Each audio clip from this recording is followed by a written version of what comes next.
já jsem se docela strapnil a jsem dobrý youtuber. Začátečník youtuber. Já vím, je to docela trapný, ale snažím se udělat nějaký content. A chci vám ukázat 5 typů kamarádů, co miluji. OK, první typ máme kamarád, co neumí asi ťukat, nebo já nevím. Jako tady je dveře a tady má třeba zvonek. Jako není to zvonek, ale představ se, že to je zvonek. A prostě neumí ani zazvonit a prostě dělá tohle. A někdy se takhle stane, já neotevřu dveře třeba, no tak kamarádi dělají třeba tohle. OK, to jsem asi možná přeháněl, ale to nevadí, teď máme další typy. To je jedno, typ kamarádů, co milujeme. Ale trošku takový, to jsem možná i já, ale ani ne, já se už jako učím, jo.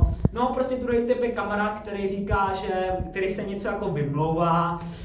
Co tě nemůže říct dneska? Jo, čau kámo, no já dneska se musím učit francouzštinu zítra. No to jdeš?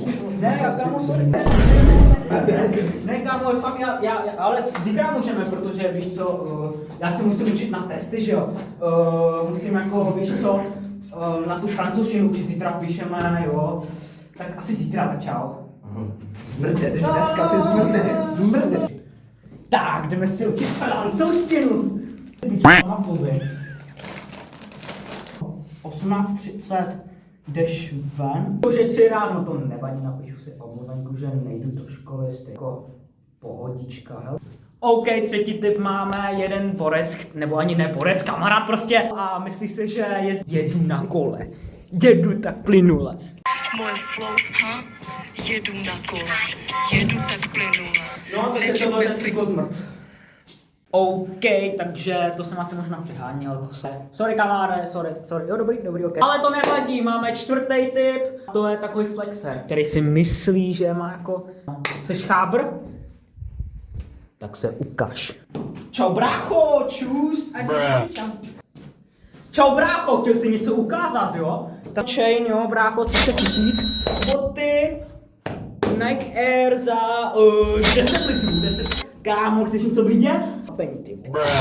První iPhone 15 Pro, druhý iPhone 13 Pro, teda 14 Pro. No, každopádně stály docela velký bomby, na to asi nemáš. A moje máma si včera koupila 3 Dior kabelky. Čau, hele, otevři ty dveře, když asi nebudu se šokovat. Nazdar, třído, jak se máte?